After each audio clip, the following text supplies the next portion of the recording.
So, dann sind wir heute beim 4. Advent fast. Morgen ist der 4. Advent. Die letzte Lesung für diesen Advent, Lesung am Kamin. Heute mit der Zeitenwandlerin auf ungefähr einhelligen Wunsch aller, die mir geschrieben haben. Nur über die Bände konnten sie sich nicht einigen, deswegen habe ich beschlossen, dass ich aus allen Vieren eine Passage lese. Für die diese Zeitenwandlerin nicht kennen, ist es vielleicht dann ein bisschen schwierig, den Zusammenhang so zu verstehen. Ich kann da auch nicht so viel zu erzählen, dann für die Zwischenpassagen, weil das Ganze ja relativ komplex auch ist. Genau. Ich habe aber vor, diese Lesung am Kamin zumindest über den Winter jetzt hin ein bisschen weiterzumachen noch. Nicht mehr jede Woche, aber vielleicht so zweimal im Monat oder einmal im Monat, wie sie es gerade anbietet. Das nächste wäre eine kurze Passage aus die Geschichte von uns. Ich habe nämlich der Verena Gerber versprochen, dass ich eigentlich die Passage lese, wo ihre Helden aus 365 Tassen Tee auftauchen. Und das hat dann einfach von der Menge her nicht mehr so ganz zusammengepasst. Deswegen habe ich gedacht, ich mache diese Passage einfach mal einzeln. Das ist so eine süße halbe Stunde. Und die lese ich euch dann. Genau, das machen wir als nächstes, denke ich mal. Vielleicht irgendwann im Laufe der nächsten Woche oder so. So als Weihnachtsschmankerl. Wir warten aufs Christkind mit Mauritz und Henrike. Wäre ja vielleicht was. Genau. Aber heute geht es um die Zeitenwandlerin. Das ist der Band 1. War für mich immer ein Herzenswunsch, mal einen historischen Roman zu schreiben. Idealerweise nicht Mittelalter. Das sagen wir, jeder schreibt. Ich bin ein Fan von der Antike und habe eine Schwäche für die Kelten, klar. Und deswegen musste es unbedingt irgendwas Antikes sein. Und was bietet sich da mehr an, als eine Geschichte zu schreiben, die in der Nähe von Kempten, Campodunum spielt. Kempten rühmt sich, die älteste römische Stadt oder überhaupt älteste Stadt Deutschlands zu sein, noch älter als Trier, wobei man da nur bedingt halt Funde hat. Aber tatsächlich besteht Kempten schon mehr als 3000 Jahre, ist ungefähr Siedlungsgeschichte. Und verschiedenen Punkten. Kempten bedeutet, oder der antike Name ist Campodunum, die Stadt an dem gekrümmten Fluss, heißt es so ungefähr. Die Iller macht dort eine scharfe Biegung, deswegen Dunum ist der Sitz und Cambo heißt gekrümmt am Fluss. Genau, daher kommt das. Und ja, ich fange jetzt einfach mal mit dem Band 1 an und hoffe, ihr habt viel Freude dabei. Wie immer brauche ich meine Brille. Gut.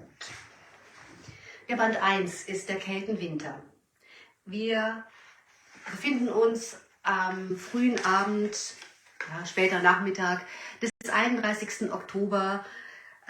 Es ist Samhain, das keltische Neujahrsfest. Meine Heldin beschließt aus einer Laune heraus, an der alten Fliehburg oberhalb von Kenels, das ist bei Ottaka, etwas Kempten vorgelagert, einen Strauß für die Ahnen hinzulegen, und sie macht sich auf, mit ihren Pferden zu dieser Fliehburg hinaufzureiten. Es ist ein bisschen spät, sie wurde nämlich aufgehalten. Aus zeitlichen Gründen wählte ich den breiten Holzweg, der in einem langen Bogen den Hang hinaufführte, und nicht den alten, überwucherten Weg zwischen den Wällen. Oben auf der Anhöhe angelangt, stapften die Pferde gemächlich weiter über den Wanderweg in einem Bogen auf die Lichtung zur alten Mahlanlage zu, als überraschend ein faszinierend silbriger Sonnenstrahl durch die hohen Fichten direkt vor uns auf den Weg fiel. Überall glitzerten Regentropfen in schillernden Farben, der Wasserfall des Tobels rauschte neben uns. Die Luft schien wie verwandelt. Ich grinste, allein für diesen Augenblick war es der Ritt wert gewesen. Jetzt wollte ich nur noch schnell meinen Strauß auf den Gedenkstein deponieren und zackig nach Hause traben. Dann warteten der Stall mit Heu auf die Pferde und ein Glas Rotwein samt heißer Badewanne und Sofa auf mich. Was brauchte man mehr? Noch während ich so vor mich hingrinste, wurde es allerdings schlagartig dunkel. Durch die lichten Wipfel bemerkte ich eine einzige rabenschwarze Wolke über uns. Das sah nicht gut aus. Gleichzeitig sprang mein Haflinger wegen irgendeines pferdefressenden Monsters erschrocken zur Seite. Mir schoss ein irrsinniger Schmerz durch den Rücken in die Brust. Ich schrie auf und landete unsanft im Matsch. Und da ich die ebenso erschrockene Runa nicht loslassen wollte, rumpelte ich auch noch derb mit dem Kopf gegen einen Baum. Eine Eiche, bekannt für ihr hartes Holz. Die einzige Eiche zwischen all den Fichten auf diesem Hügel. Dort hockte ich diverse Atemzüge lang, derweil die Pferde wieder völlig entspannt nach letzten Grashalmen suchten. Mir dagegen brummte der Schädel und vor Schreck war mir ein wenig übel. Vom Pferd war ich schon lange nicht mehr gefallen, schon gar nicht so dämlich. Das ärgerte mich. Ich trug mal wieder keinen Helm und das Handy lag trocken daheim auf dem Küchentisch. Außerdem wusste kein Mensch, wo ich war. So viel zum Thema sicheres Reiten. Das hätte schiefgehen können. Wütend rappelte ich mich auf, um meine Pferde wieder einzufangen. Wir befanden uns kurz vor dem ersten Wall der ehemaligen Fliehburg. Mit den Pferden an der Hand suchte ich den Boden nach dem verdammten Strauß ab, den ich beim Sturz verloren hatte, konnte ihn aber nirgends finden. Das war alles wirklich eine so blödsinnige Idee gewesen. Mittlerweile war es fast dunkel, aber wenigstens den Strauß wollte ich noch dorthin legen, wo ich es geplant hatte. Ingrun? Dieses Mal erschraken wir zu dritt, rollerten wie die Dominosteine aneinander, was den Pferden weniger ausmachte als mir. Ingrun, bei allen Göttern, endlich! Ich war so in Sorge um dich. Matt vor Schreck sortierte ich mit feuchten Händen Strick und Zügel, starrte ungläubig auf den Mann, der da im Dreivierteldunkel mit schnellen Schritten auf uns zukam. Askan machte gleich nochmal einen Satz nach hinten. Ich fluchte. Beeil dich, Ingrun. Oswin sollte das Tor längst geschlossen haben. Nur uns zuliebe hat er noch gewartet. Reichlich verdutzt fragte ich mich, ob dieser Wald an Samhain Tag des offenen Forstes hatte. Wer trieb sich hier noch alles herum? Ingrun? Oswin? Und dieser Mann? War ich in die Party einer neodruidischen Gemeinschaft geplatzt? Vielleicht kam ich dann endlich einmal in den Genuss, um ein Feuer zu tanzen. Mea culpa, erwiderte ich entsprechend lässig pseudolateinisch. Aber ich bin nicht Ingrun. Ich bin Christin. Ingrun ist mir auf dem Weg nicht begegnet. Der Mann vor mir stockte kurz, schien einen Moment lang irritiert, dann schüttelte er den Kopf. Lass den Unfug, Ingrun. Häuptling Arne ist sehr erzürnt wegen uns. Aber mir tut es leid, dass ich dich heute Nachmittag vor allem gerügt habe. Wirklich, ich möchte dich um Vergebung bitten. Okay. Leises Unwohlsein stieg in mir auf. Der Typ war entweder auf Drogen oder aus irgendeinem unerfindlichen Zufall heraus spazierte besagte Ingrun auch mit 2 Pferden durch diesen Wald und er verwechselte uns tatsächlich. Keine Frage, welche Variante wahrscheinlicher erschien. Möglichst unauffällig zog ich meine Pferde näher an mich heran. An Aufsteigen war nicht zu denken und an Wegrennen noch viel weniger. Dafür war es mittlerweile viel zu dunkel und der Pfad zu unwegsam. Am besten ich moggelte uns diplomatisch aus der Situation, nicht lächeln, noch einen schönen Samhain- oder Halloween-Abend wünschen, langsam rückwärts treten und dann hurtig den Berg hinunter. Den Strauß sollten meinetwegen die Rehe holen. Daheim würde ich ausnahmsweise die Tür vom Stall verschließen und auf den Schrecken meinen besten irischen Whisky kippen. Echt, alles super. Ich schob mich und die Pferde wie beiläufig rückwärts. Tut mir leid, dass ihr euch gestritten habt. Das renkt sich schon wieder ein. Und euer Häuptling soll sich mal nicht so haben. Gute Nacht. Ich war noch keine 2 Schritte gegangen, da packte er mich hart an der Schulter. Du redest wirr, Ingrun, sagte er und zog mich an sich. Er roch nach Leder und Rauch und nicht ganz frisch gewaschenem Mann. Hat dir jemand etwas angetan? Waren es die Alamannen? Sprich, Ingrun, was ist geschehen? Mit seiner Ingrun ging er mir langsam aber sicher auf die Nerven. Da ich wegen des Stricks und der Zügel keine Hand frei hatte, um mich von ihm loszumachen, wendete ich mich mit aller Kraft zur Seite. Seine Sorge rührte mich, aber es ging mich nichts an. Sollte er seine Ingrun doch einfach suchen gehen. Was stand dem im Weg? Du, ich machte mich endgültig von ihm los und zerrte Runa zwischen uns. Suche Ingrun doch einfach. Der Wald ist nicht groß, sie kann nicht weit sein. Ich muss jetzt nach Hause. Aber anstatt meinen Rat anzunehmen, griff er nach Runas Strick. Ich erahnte in der Dunkelheit seinen Blick mehr, als dass ich ihn sah. Er war verwirrt und besorgt. Es reicht jetzt, Ingrun, erklärte er bestimmt und ging mit Runa einfach Richtung Wall. Ich verstehe, dass du noch wütend auf mich bist, aber hier draußen können wir nicht weiterreden. An Samhain ist kein Wald sicher. Komm endlich. Notgedrungen lief ich mit Askan am Zügel hinterher. Schließlich konnte ich ihn schlecht mit meiner Stute von dannen ziehen lassen. Mittlerweile war es unter den Bäumen endgültig dunkel geworden. Zum x-ten Mal für diesen Abend verfluchte ich mich und meine schrägen Ideen. Das war das letzte Mal, dass ich meiner romantischen Ader nachgegeben hatte. Das brachte nichts als Scherereien. Ich musste dringend mein Pferd wieder in die Hand bekommen und noch viel dringender von hier verschwinden. Ich hatte nur keine Ahnung wie, zumal ich es langsam mit der Angst zu tun bekam. Mir erschien es trotzdem erst einmal klüger, dass ich den Mann ein wenig laufen ließ. So ein Pferd an der Hand war sehr beruhigend und weit konnte er hier nicht gehen. Der eine Weg endete am Waldrand in einem Wildsaun, der andere führte durch die alte Wallanlage wieder hinunter nach Kenels, wo ich theoretisch laut um Hilfe rufen konnte und mich mit größter Wahrscheinlichkeit auch jemand hörte. Also nur ruhig. Vor uns ragte der erste Wall der alten Wehranlage auf. Jetzt im Dunkeln um ein Vielfaches höher wirkend als bei Tag. Da ich alle Konzentration auf den Mann vor mir legte, nahm ich es nicht bewusst wahr. Wir schritten durch den schmalen Durchtritt, wie immer, doch dann türmte sich vor mir, dort wo eigentlich der innere Wall gewesen war, ein hohes, dunkles Tor auf, inmitten eines hölzernen Palisadenringes, der sich nach beiden Seiten in der Dunkelheit verlor. Askan stieß gegen mich, weil ich abrupt stehen geblieben war und ich stolperte. Der Mann fing mich geistesgegenwärtig auf. Obwohl wir uns fast im Schatten des Tores befanden, war es auf der Rodung doch um einiges heller. Völlig fassungslos starrten wir uns an, dann prallten wir beide entsetzt zurück. Vor mir stand ein drahtiger, schlanker Mann mittlerer Größe, gekleidet in eine wollene Tunika mit Umhang. Er trug karierte Hosen, an deren Ledergürtel ein kurzes Schwert baumelte, und geschnürte, bis an die Knie reichende Lederstiefel. Sein Gesicht war glatt rasiert, doch sein langes, dunkles Haar trug er zu einem Pferdeschwanz gebunden, aus dem ein einzelner geflochtener Zopf an seiner Schläfe hing. Hinter ihm befand sich ein Bollwerk aus angespitzten Palisaden und dichter Buchenwald umgab uns. So sah das hier sonst nicht aus. Eigentlich sollte hier ein großes Holzlager sein, ein geschotterter Fahrweg, der eine Senke durchquerte, die vor 2000 Jahren eine Fliehburg gewesen war.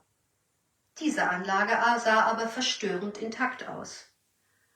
»Was ist mit dir, Ingrun?«, flüsterte er und machte das uralte Zeichen zur Abwehr des Bösen.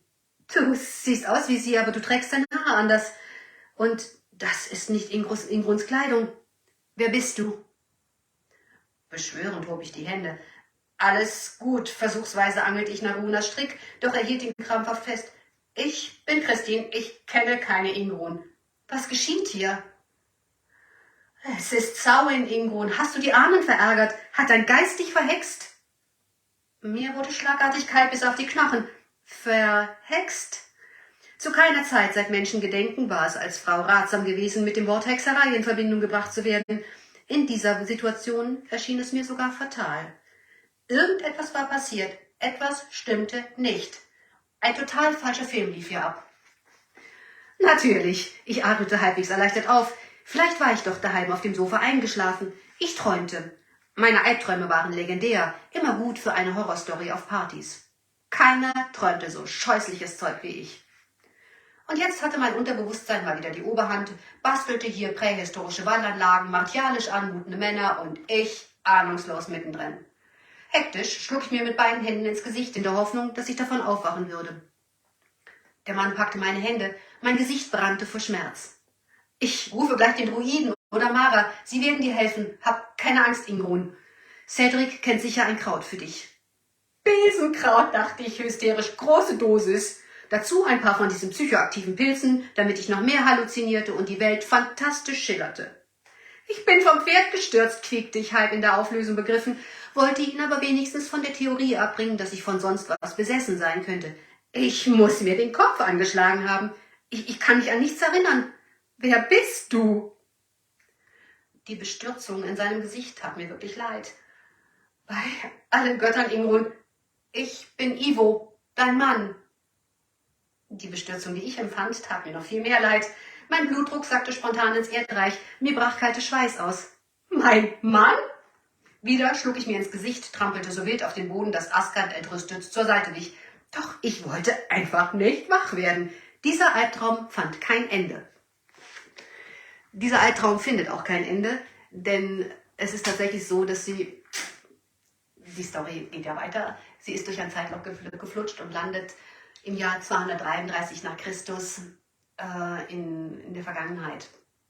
Sie ist immer noch am gleichen Ort, nicht hier, nicht jetzt, aber hier. Und aus diesem anfänglichen Schrecken wird doch eine tiefe Verbindung zu Ivo heraus und die beiden haben einen Auftrag. Es gilt, die Spirale der Gewalt zu durchbrechen, von der der Druide dauernd spricht. Ivo ist einer anderen Herkunft als ursprünglich gedacht, und diese Situation spitzt sich immer weiter zu, als Ingrun einen verletzten Alamannen, die Alamannen haben 233 nach Christus das erste Mal Kempten komplett gebrandschatzt und komplett zerstört weitestgehend. Das war der erste Überfall über den Limes. Es folgten viele, viele weitere, bis der Limes dann 465 fiel. Nee, 365, glaube ich, war es.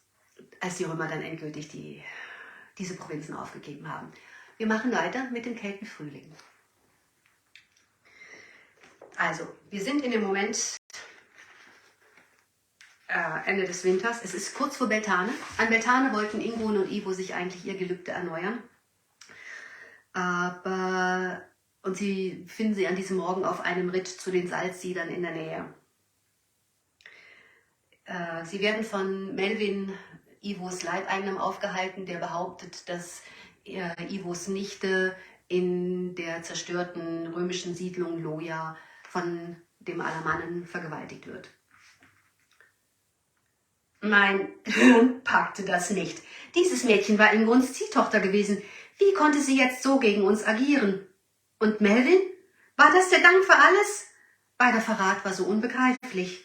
Sie stießen uns ins Haus. Ivo ging erneut zu Boden. Ich ließ mich trotz Belanas Bogen neben ihm fallen und hob seinen Kopf. Sollten sie mich erschießen. Doch sie ließen mich gewähren. Hastig schaute ich mich um, tupfte Ivo dann mit meinem Rock das Blut aus den Augen. Er blinzelte.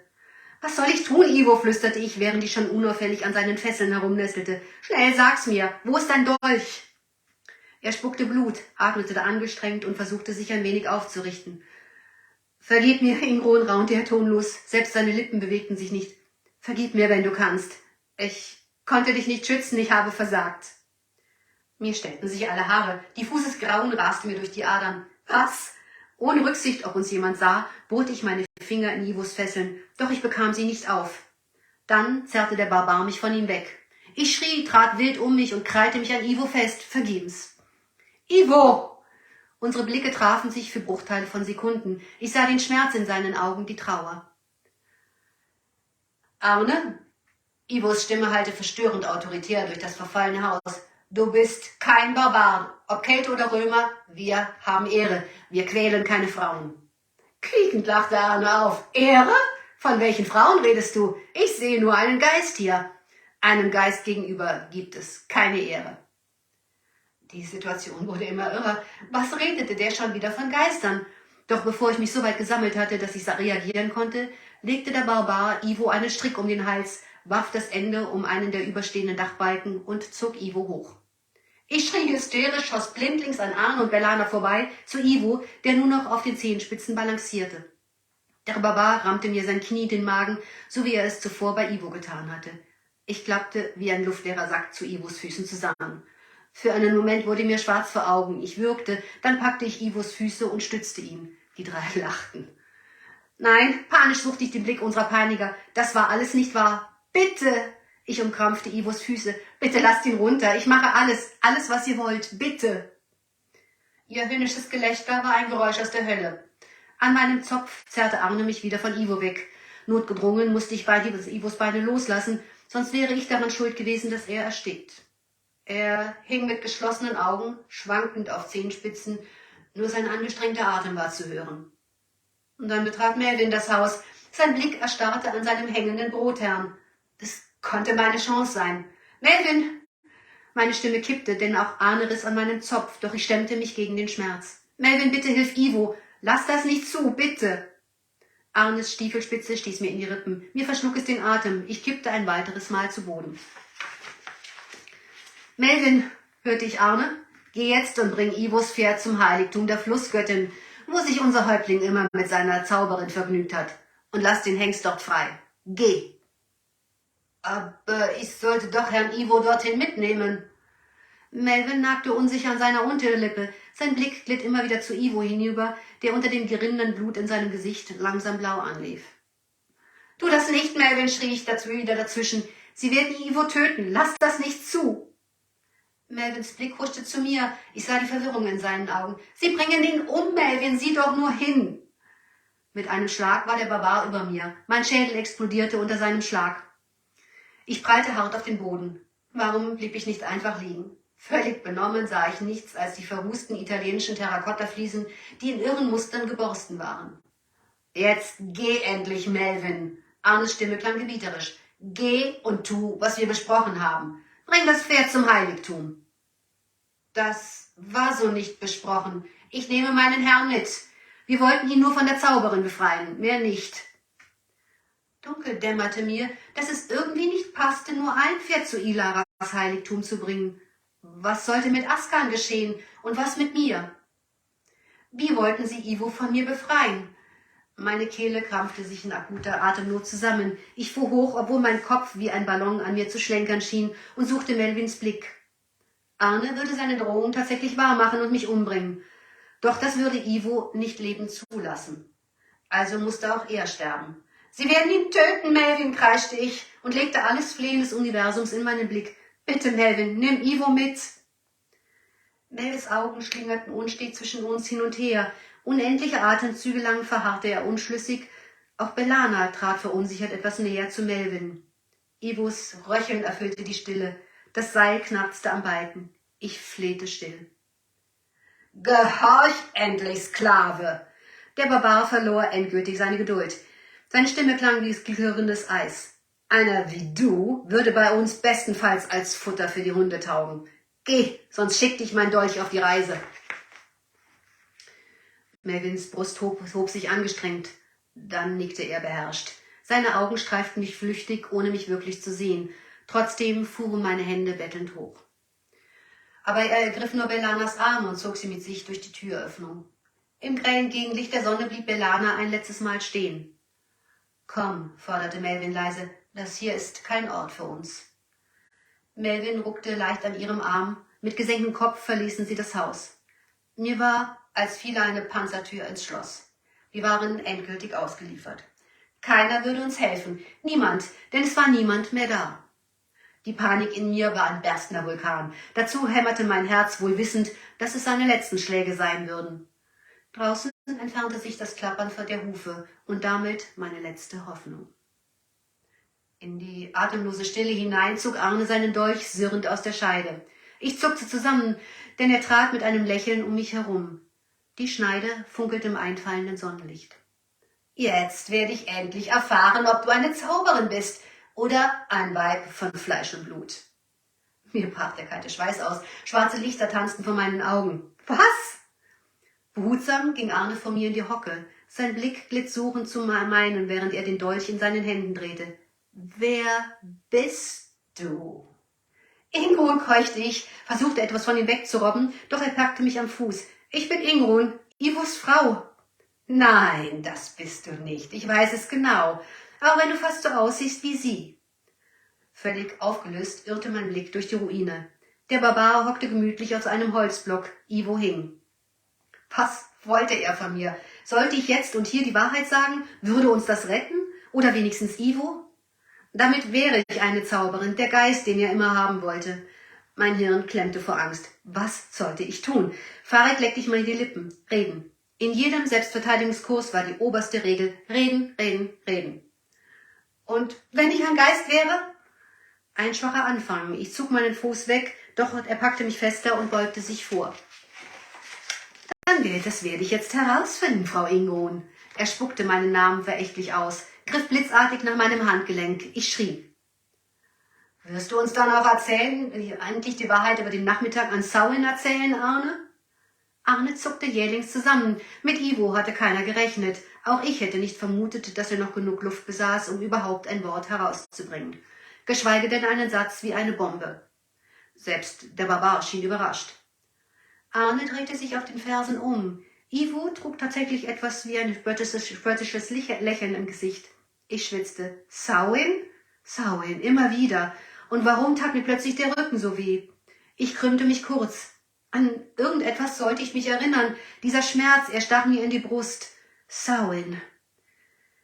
Die Wahrheit willst du wissen, Ivo, Ingmars Sohn? Sie wird dir nicht gefallen. Arne lachte seltsam gurgelnd. Nein, du wirst sie trotzdem hören. Geduld. Aber erst muss ich wissen, ob sie ein Geist ist. Mir tief in die Augen blickend sprengte er meine zu Faust geballten Finger auseinander. Ich wand mich, aber ich kam nicht gegen ihn an. Sekundenlang betrachtete er meine bloße Handfläche. Dann zog er mir bedächtig seinen Dolch durch die Haut. Der Schock ließ mich verstummen. Ich spürte nicht einmal Schmerz, nur Fassungslosigkeit, als dicke Blutstropfen aus dem Schnitt quollen, mehr und immer mehr, bis es mir zwischen den Fingern durchtropfte. Arne starrte meine Hand nicht minder fassungslos an. Auch der Barbar reckte seinen Hals. Blut, erklärte er, als sähen wir das nicht selbst, und langsam setzte der Schmerz ein. Meine Hand brannte, ich stöhnte leise auf. Das ist Blut, Arne, oder?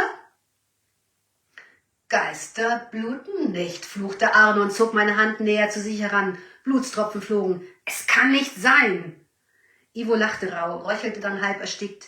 Ich musterte ihn sorgenvoll. Er würde langsam und jämmerlich ersticken. Warum taten sie ihm das an?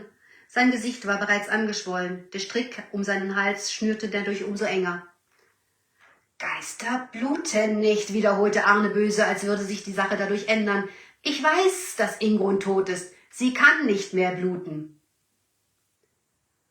Nein, kann sie nicht, aber sie ist auch kein Geist.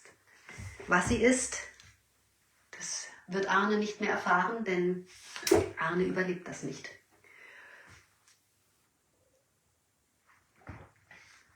Aber auch für Ivo und Ingrun wird sich die Situation komplett ändern, denn Ivo kann sie zwar vor den Barbaren retten, sie überleben das, aber er schickt sie in ihre Zeit zurück, weil er sie nicht beschützen konnte.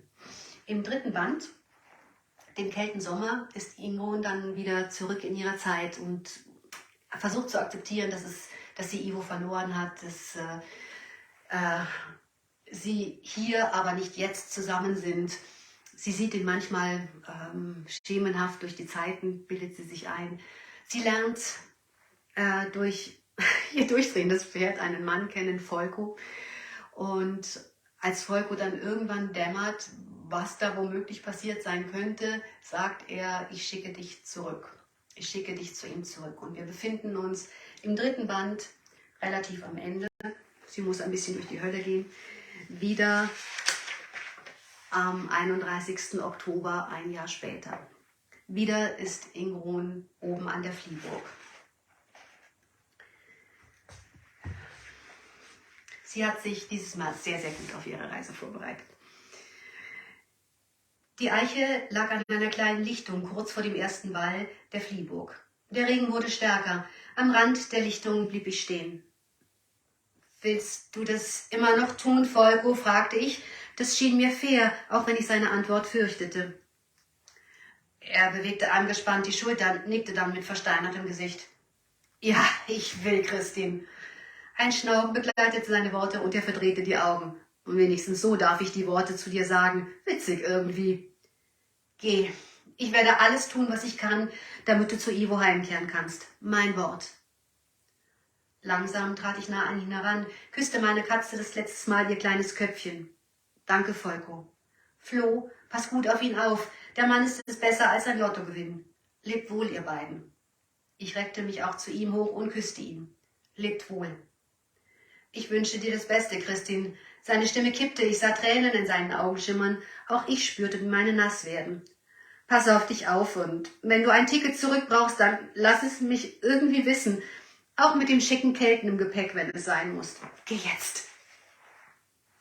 Ich nickte, zerrte die Pferde hinter mir her zur Eiche. Mein Herz raste, ich schwitzte und ich betete wie noch nie in meinem Leben. Bitte, ihr Götter, lieber Gott, Cedric, Ivo, bitte, holt mich heim, helft Volko, bitte. Die Pferde nahm ich so nah wie möglich an mich heran, stand zwischen ihnen, roch das Leder, ihren Schweiß, hörte meinen Atem, mein Herz wummern. Bitte, wiederholte ich, bitte. Unwillkürlich schloss ich die Augen, schickte Ivo all meine Liebe, Volko meine Dankbarkeit. Bitte. Ohne die Augen aufzumachen, sah ich das liebliche Licht, dieses Glitzern, fühlte den Frieden, den es in mir auslöste. Ich kuschelte mich hinein. Bitte. Dann spürte ich die plötzliche Kühle, die tiefe Dunkelheit dieser einen Wolke über uns. Etwas donnerte in mir, alles schien sich zu drehen, ich stürzte. Die Pferde sprangen zur Seite. Ich musste sie loslassen, strauchelte im weichen Waldboden. Genauso plötzlich war es still. Nur mein Blut rauschte mir in den Ohren. Meine Lunge pumpte angestrengt. Schweiß rann mir über die Stirn. Doch ich wagte nicht, meine Augen zu öffnen. Gefühlte Ewigkeiten stand ich mit geschlossenen Augen da, hoffte, traute nicht, zweifelte. Irgendwann wurde mir seltsam klar, dass Volko sicher längst zu mir gekommen wäre, wenn ich noch bei ihm stände. Minimal hob ich die Lider, hörte die Pferde Gras rupfen, einen Raubvogel schreien. Kein Milan mehr. Moosiger Waldboden vor mir, keine Fichtennadeln, aber Eicheln und Bucheckern zu meinen Füßen. Das Bild sackte in meinem Hirn. Zögernd hob ich den Blick, blinzelte angestrengt, und mit dem Moment, wo mein Blick auf winterlich kahlen Laubwald fiel, versagten mir die Knie. Ich landete im Moos. Askan schaute verwirrt, denn ein Schrei der Erleichterung quälte sich aus mir heraus. Fassungslos schaute ich mich um, wiegte mich hin und her, um den tosenden Gefühlen in mir standzuhalten. Es hatte funktioniert. Ich war hier, aber in einem anderen Jetzt. Überwältigt rappelte ich mich auf, stolperte zu meinen Pferden, packte Rowans Strick und wuchtete mich mit dem langen Rock in den Sattel. Meine Augen hasteten über die Lichtung, suchten die Sonne über uns. Es gab keinen geschotterten Wirtschaftsweg mehr, keine Fichten. Das hier war ein alter Laubwald. Letzte Blätter rieselten auf uns herab.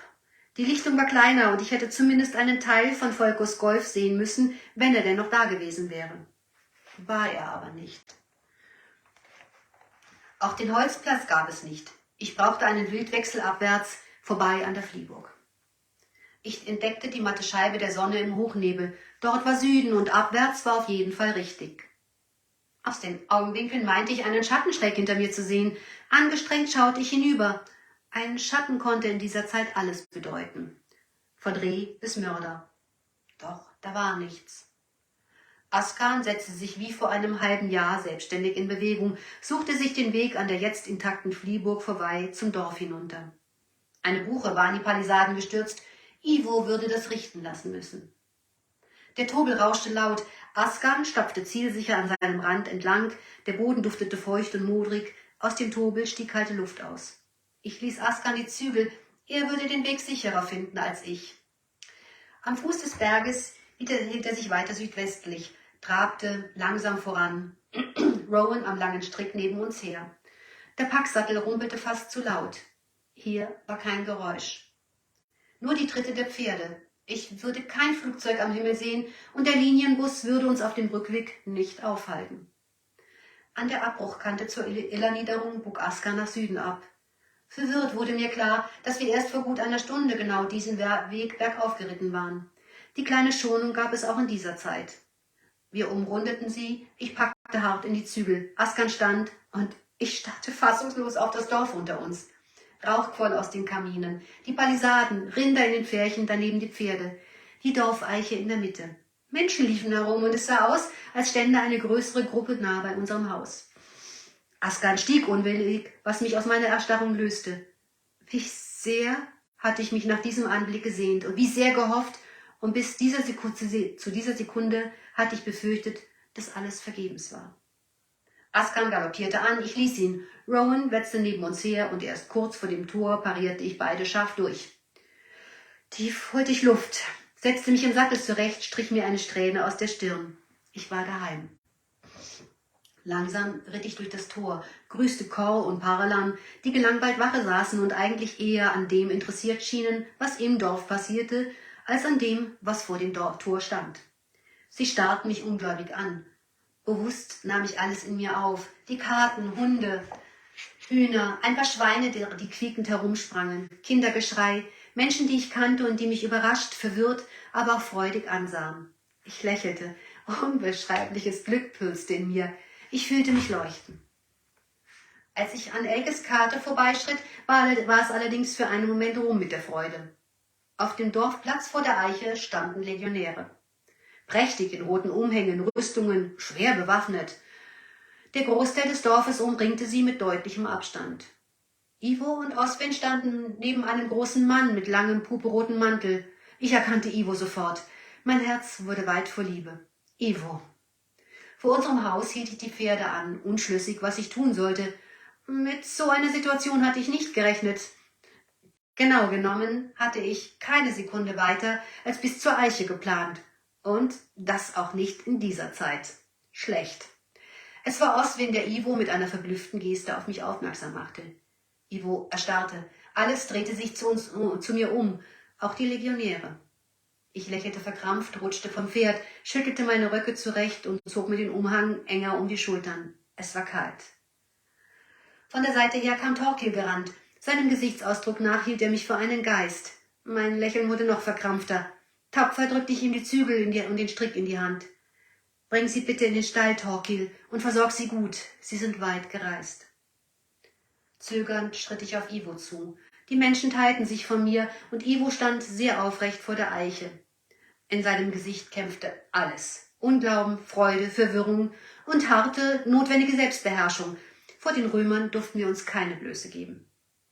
Ich blieb in hoffentlich gebührendem Abstand stehen, lächelte höflich, obwohl mein Herz zu zerspringen drohte und ich eigentlich nur zu Ivo anschauen wollte. Er war hager, wirkte so müde. Ich sah ihn angespannt schlucken, dann neigte er respektvoll den Kopf vor dem Offizier. »Verzeih, Tribun Irminus, mein Weib kehrt heim. Sie hat eine weite Reise hinter sich. Ich würde sie gern begrüßen.« Dieser Tribun Irminus wird leider zum Problem. Ein Problem, das das gesamten 4. Band beherrscht. Das ist der Keltenwinter. Jetzt muss ich mal überlegen. Quatsch, der Keltenherbst. Wir haben ja mit dem Winter angefangen. Die Spirale der Gewalt, von der sie eigentlich dachten, die beiden, dass sie mit dem Tod des Alamann und auch Arne, dass sie die durchbrochen haben, das ist leider ein Trugschluss, denn die Gefahr für alle droht von einer ganz anderen Seite, nämlich von Tribun Irminus Senno, der Ivos Halbbruder ist und als Kleinkind von den Römern als Geisel mitgenommen wurde. Das war eine normale, übliche Praktik der Römer, dass sie von wichtigen Stammesoberhäuptern oder überhaupt von prominenten, besiegten Kinder gefordert haben, um sie in Rom zu erziehen. Gehirnwäsche inklusive, das sind dann halt kleine Römer geworden. Aber das sicherte halt den Frieden. Wie das für die Kinder war, weiß ich nicht.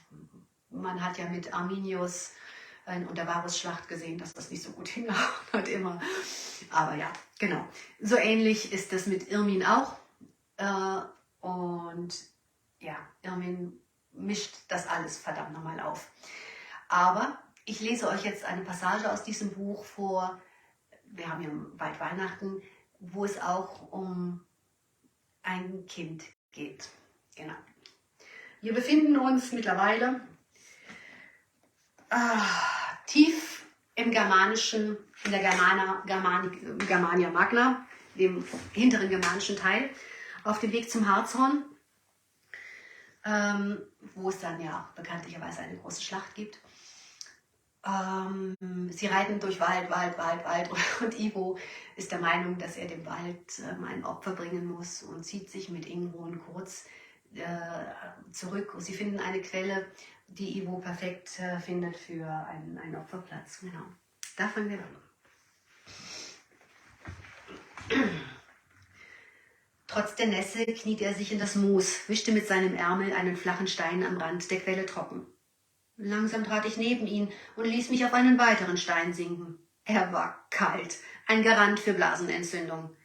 Intuitiv wickelte ich meinen Umhang näher um mich, zog die Schultern hoch, als könnte mich das wärmen. Ivo lächelte mich an, senkte seinen Blick dann auf eines der Ledersäckchen an seinen Gürtel, das er mit steifen Fingern löste und vor sich auf den Stein legte. Was mochte er hier opfern? Grundlegend hielt ich mich von Opferungen fern, vor allem wenn Tiere dabei eine Rolle spielten. Denen konnte ich nicht beim Sterben zusehen, egal wie ehrenvoll dieser Tod angeblich war. Das Tier hatte man immerhin nicht gefragt. Konzentriert fingerte er in dem Säckchen herum, es klackerte leise, bis er das zu fassen bekam, was er suchte und herauszog. Er barg den Gegenstand in seiner geschlossenen Hand, hielt ihn einige Augenblicke. Abwesend betrachtete er die blubbernde Quelle. Ich fröstelte. Die Bewegung ließ seine Augen zu mir gleiten. In ihnen schimmerte die Wehmut einer alten Erinnerung. Bedächtig öffnete er seine Faust. Auf seinem Handteller lag ein gelblich-weißes Ding, seltsam rund und knubbelig wie getrockneter Leim. Verwirrt betrachtete ich es. Lächelnd hob mir Ivo seine Hand unter die Nase. Ich schnüffelte automatisch. Überrascht schaute ich auf. Weihrauch? Wo mochte er den herhaben? Ich habe ihn schon so viele Jahre, brummte er in das Geplätscher der Quelle hinein und roch seinerseits an dem Harz. Wir waren gerade erst ins Dorf gezogen, frisch vermählt, als ein Mann auf einem riesigen Tier angeritten kam. Es hatte 2 Höcker auf seinem Rücken und sah sehr hochmütig aus. Hufe wie eine Kuh, einen langen Hals, sanfte Augen. Der Mann trug einen langen Kittel und hatte sein Gesicht halb verhüllt. Sein Haar war dunkel, genau wie seine Haut war dunkel, genau wie sein Haar und seine Augen. Er bat um Wasser für sich und das Reittier und etwas zu essen. Nachdenklich kniff ich die Augen zusammen, erinnerte mich dunkel, wie er mir schon kurz nach unserem Kennenlernen von dem Mann auf seinem Kamel erzählte, den die Bewohner von Kempten aus der Stadt gejagt hatten. Behutsam nickte ich. Davon erzähltest du mir. Leise lachend rollte er den Weihrauchklumpen in seiner Hand. Natürlich, du erinnerst dich nicht mehr an ihn und daran, wie erzürnt du warst, weil ich ihn ins Haus einlud und ihm das Gastrecht bot. Dir war er unheimlich mit seinen Augen wie Kohlen und das Vieh, das so schrecklich gesabbert hat in unserem Stall. Er sprach Griechisch und Latein. Er kam aus einem Land sehr weit im Südosten, wo es sehr heiß ist, umspült von einem Meer aus Sand. Unsere Blicke trafen sich und ich schüttelte leicht den Kopf. Nein, ich erinnere mich nicht mehr daran, aber heute würde er mir nicht mehr unheimlich sein, denn ich habe schon Männer auf Kamelen gesehen. Ja, die Wüste ist ein Meer aus Sand, glühend heiß wie ein Backofen, aber wunderschön. Er hat eine unfassbar weite Reise hinter sich. Wie hat er das geschafft? Ivo zuckte die Schultern. Er ist immer nur weiter nach Norden geritten, war mit dem Schiff unterwegs, hat Gebirge, Flüsse überquert. Ja, er war sehr lange unterwegs und ich weiß nicht, wo und wann seine Reise endete. Er sagte, die Erde sei eine Kugel und irgendwann würde er sicher wieder zu Hause ankommen. Weißt du, ob er recht hat, Ingrun? Ich machte ein ausweichendes Geräusch. Er hat recht, die Erde ist tatsächlich eine Kugel, die sich langsam um die Sonne dreht. Aber ich fürchte, er wird trotzdem nicht wieder zu Hause ankommen, denn ganz im Norden ist die Rundung der Erde mit Eis bedeckt, das niemals taut. Es ist sehr kalt. Menschen können dort kaum überleben. Da ist kein Durchkommen. Hat er dir den Weihrauch gegeben? Seufzend schloss Ivo die Finger wieder um den Weihrauch, nickte dann. Ja, wir redeten viel. Er war ein Gelehrter. Ich kam mir so unwissend vor und habe viel in den Tagen gelernt, die er bei uns weilte. Als er aufbrach, habe ich ihn bis zum Kastell von Caelius Mons begleitet, wo er mir diese Duftkugel gab. Er nannte es Weihrauch, das Harz eines Baumes, der bei ihnen fast als heilig gilt und ein großes Heilmittel ist. Weihrauch schenken sich die Könige für ihre erstgeborenen Söhne. Dieser sollte für unseren erstgeborenen Sohn sein. Ich dachte ja, dass es nie einen geben würde, und jetzt werde ich dieses kostbare Geschenk dem Wald dafür opfern, dass er unseren Weg behütet hat und damit unseren ungeborenen Sohn. Ich glaube, das ist ein würdiges Opfer. Ein Geschenk der Könige für ihre Söhne, stammelte ich verdutzt und sah vor meinem inneren Auge 3 Gestalten durch die Wüste stapfen, bepackt mit Myrrhe, Weihrauch, Gold. Gaben, die sie dem neugeborenen König bringen wollten, dem Kind in der Futterkrippe. Ivo bewegte zustimmend den Kopf und lächelte. Unser Sohn wird für mich mehr als ein kleiner König sein. Mein Schädel fing mal wieder an zu qualmen, und das nicht nur wegen der seltsamen geschichtlichen Exkurse, sondern auch wegen dem Kind, von dem er dauernd sprach und das ich nicht spürte. Mit einer konzentrierten Bewegung reichte er mir das Weihrauchklümpchen. Es war warm von seiner Hand, duftete würzig. Ivo raspelte Zunder und schlug vorsichtig Funken auf dem Stein, den er noch einmal trocken reiben musste. Alles war klamm und nass. Er brauchte entnervend viele Schläge, um den Zunder zu entzünden. Vorsichtig pustete er in die Glut, schob mit einer Fingerspitze Zunder nach, bis er kräftig pulsierte und kleine Flämmchen züngelten. Ungefragt reichte ich ihm den Weihrauch zurück. Er segnete ihn, dankte dem Wald für unsere sichere Reise und legte ihn in das glimmende Zunderbett. Keine Sekunde später blubberte das schmilzende Herz. Der Duft von Kirche ringelte sich in dünnen Rauchfaden in der Waldluft. Tief atmete ich ein. Ich mochte reinen Weihrauch, ein bisschen erdig, weich, irgendwie sauber. Ein beruhigendes Geräusch, ein beruhigender Geruch, der gut zu der Stimmung auf dieser Lichtung passte. Der Wald wurde zur Kirche, zum Heiligtum. Unwillkürlich faltete ich die Hände und sprach ein stummes Gebet, indem ich ihm, dem Wald oder wem auch immer dafür dankte, dass Ivo halbwegs gesund neben mir im feuchten Moos kniete und bat um Schutz und Segen für den anstehenden, weniger aussichtsreichen Part unserer Unternehmung. Ivo lächelte beim Anblick meiner gefalteten Hände. Eine schöne Geste, die euch euer Jeschua gelehrt hat, sagte er respektvoll. Sie steht für Friedfertigkeit, denn so kannst du weder einen Dolch verstecken noch zuschlagen. Ich war mir nicht sicher, ob das tatsächlich Jesus' Erfindung gewesen war, musste aber auch zugeben, dass mir die Idee dahinter nie bewusst gewesen war. Nachdenklich starrte ich meine Hände an, sah die Dreckränder unter den Nägeln. Tatsächlich eine friedliche Geste und verwirrend beruhigend. Mit einem halben Lächeln blickte ich auf, direkt in Ivos freundliches Gesicht. Ivo, ich danke dir, dass du diesen Weihrauch opferst, doch ich schluckte angespannt, bevor wir weiterritten, musste ich das Thema Schwangerschaft endgültig klären. Bitte, sag mir, wie du darauf kommst, dass ich schwanger sein könnte. Ich spüre nichts, absolut nichts. Und auch wenn meine Monatsblutung ausgeblieben ist, so muss das nichts heißen.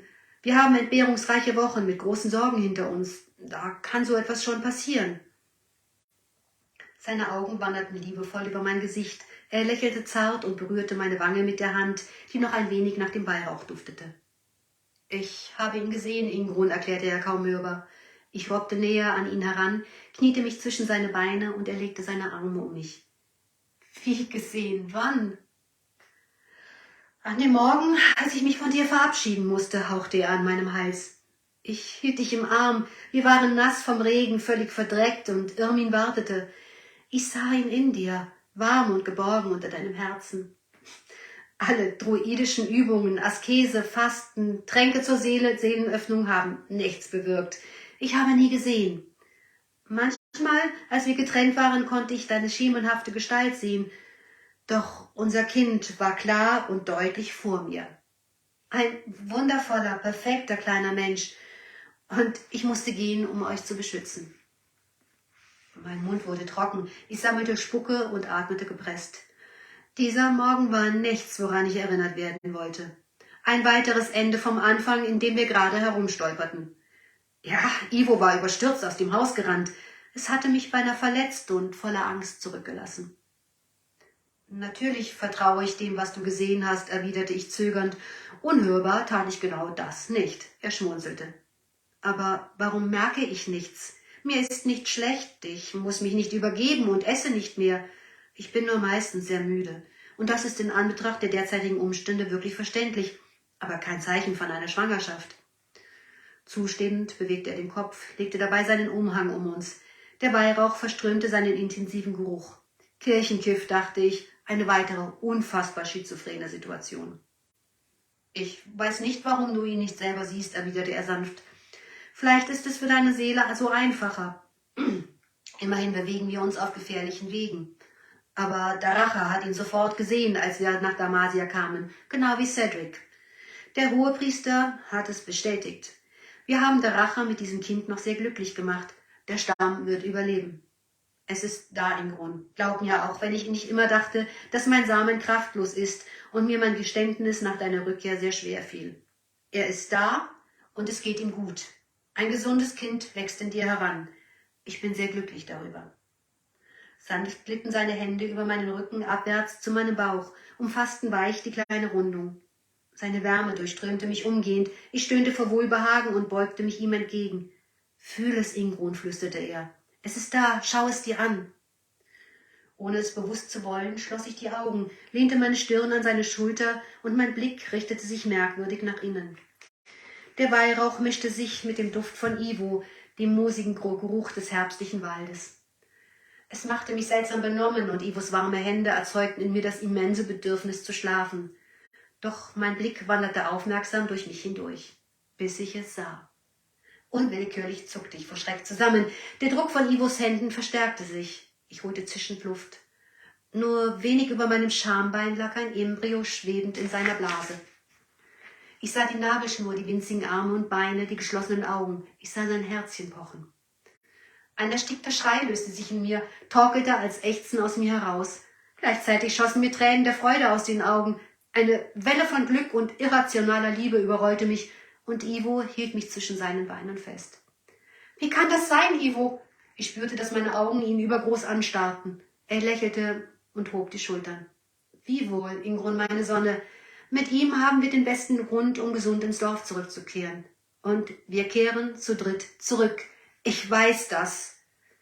Minutenlang hielt er mich fest. Mein Herz raste. Ich tastete nach meinem Bauch, er küsste mich und über allem lag der Duft des Weihrauchs. Ein Geschenk für die Söhne der Könige. Ergeben legte ich meinen anderen Arm um Ivo. Wir kehren zurück, murmelte ich. Mit einem Mal fühlte ich eine ruhige Gewissheit in mir. Die Angst, die seit jenem Morgen in mir gärte, löste sich auf. Wir kehren zurück, alle drei. Insofern, uns ist ein Kind geboren. Bald ist Weihnachten. Ich danke euch fürs Zuhören und ich hoffe, ihr hattet ein bisschen Freude und bekommt Lust auf das Buch. Ja, die Zeitenwandlerin ist mir persönlich sehr wichtig. Ich mag dieses Buch sehr gern, ich mag auch die Geschichte. Manchmal denke ich, es könnte noch mal weitergehen, aber vermutlich eher nicht. Jetzt wünsche ich euch vorab einen ganz wunderschönen, gesegneten 4. Advent. Am 21. ist Wintersonnenwende. Und dann fangen die Rauhnächte an. Seid gewahr und passt auf, was in den Rauhnächten alles passiert. Sie sind ein Symbol für das, was uns im nächsten Jahr erwartet. Ganz herzlichen Dank fürs Zuhören.